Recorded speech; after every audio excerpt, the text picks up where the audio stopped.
জুলাই মাসের প্রথম সপ্তাহে যুক্তরাষ্ট্রের ক্লাব ইন্টার মিয়ামিতে পাড়ি জমাচ্ছেন আর্জেন্টাইন তারকা লিওনেল মেসি।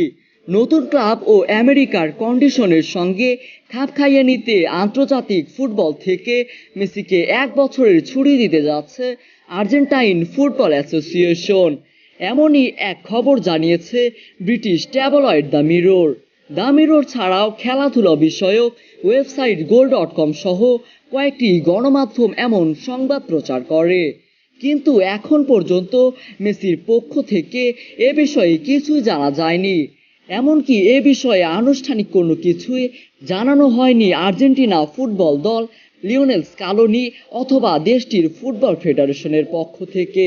দ্য মিররের দাবি, মেসি জাতীয় দল থেকে 1 বছরের জন্য দূরে থাকতে দলের নীতি নির্ধারকদের সঙ্গে কথা বলেছেন।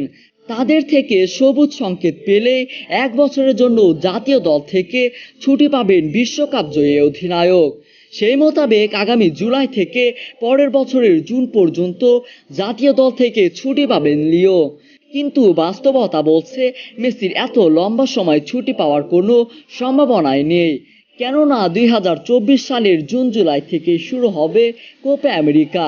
এছাড়া দলের অনেক গুরুত্বপূর্ণ ম্যাচ তো রয়েছে। আন্তর্জাতিক ম্যাচগুলো বাদ দিলেও কোপা আমেরিকায় মেসিকে খেলতে হবে। এছাড়া 2026 বিশ্বকাপের বাছাই পর্বের খেলা তো রয়ে গেছে, যেটি শুরু হবে সেপ্টেম্বরে।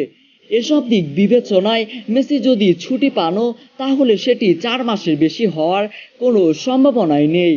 যদি সেটিও না হয় তাহলে অতি গুরুত্বপূর্ণভাবে ম্যাচগুলোতে শুধু সার্ভিস পাওয়া যাবে লিওনেল মেসির।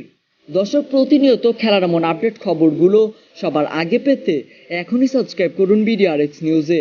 সেই সঙ্গে আমাদের ফেসবুক পেজটিতেও ফলো করে দিতে ভুলবেন না। কথা হবে পরবর্তী কোনো ভিডিওতে, সে পর্যন্ত ভালো থাকবেন। ধন্যবাদ।